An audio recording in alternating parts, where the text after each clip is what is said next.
প্রশ্ন আছে 6.239 কে সাধারণ ভগ্নাংশে লেখো আর 3 এর মাথায় পৌনঃপুনিক 9 এর মাথায় পৌনঃপুনিক চিহ্ন আছে। তার মানে কি এটা একটা আবৃত দশমিক ভগ্নাংশ।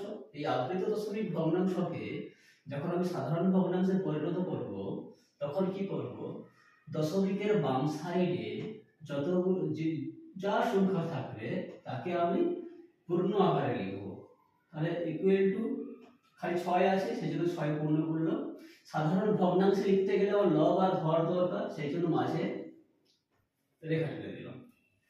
এইবার ক্যালকুলেশন হবে দশমিকের ডান দিকে সংখ্যাগুলোকে নিয়ে। এখন দশমিকের ডান দিকে কি আছে 239, তাহলে আমি 239 লিখে দিলাম।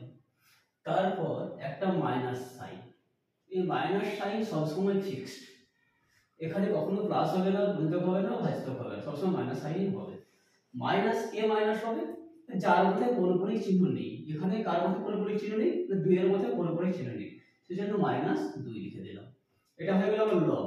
হর কিরকম করে লিখবো, হর লিখবো কিরকম করে, যতগুলো সংখ্যার মধ্যে পৌনঃপুনিক চিহ্ন থাকবে ততগুলো 9। এখানে 3 এর মধ্যে পৌনঃপুনিক চিহ্ন আছে সেজন্য একটা 3 এর জন্য 9 নিয়ে নিলাম।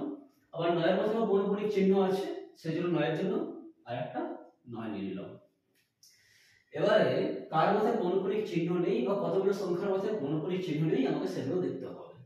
এখানে 2 এর মধ্যে পৌনঃপুনিক চিহ্ন নেই, যার মধ্যে পৌনঃপুনিক চিহ্ন থাকবে না বা যতগুলো সংখ্যার মধ্যে পৌনঃপুনিক চিহ্ন থাকবে না ততগুলো 0 হবে। এখানে খালি 2 এর মধ্যে নেই সেজন্য একটা 0। এখানে 2 এর জায়গায় যদি 2 1 3 এরকম থাকতো তাহলে একের জন্য একটা 0 দিতাম।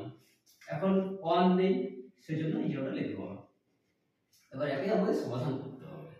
তাহলে 6 পূর্ণ বিয়োগ করে কত হয় 237 ডিভাইডেড বাই 990, 7 3 10 3 12, 3 দিয়ে ভাগ যাচ্ছে, তাহলে হবে কত 6 পূর্ণ 3 × 3 7 3 21, 3 9 27 ডিভাইডেড বাই 330, 7 9 79, 79 করে ভাগ যাচ্ছে না, তাহলে এটাই হবে আমার অ্যানসার।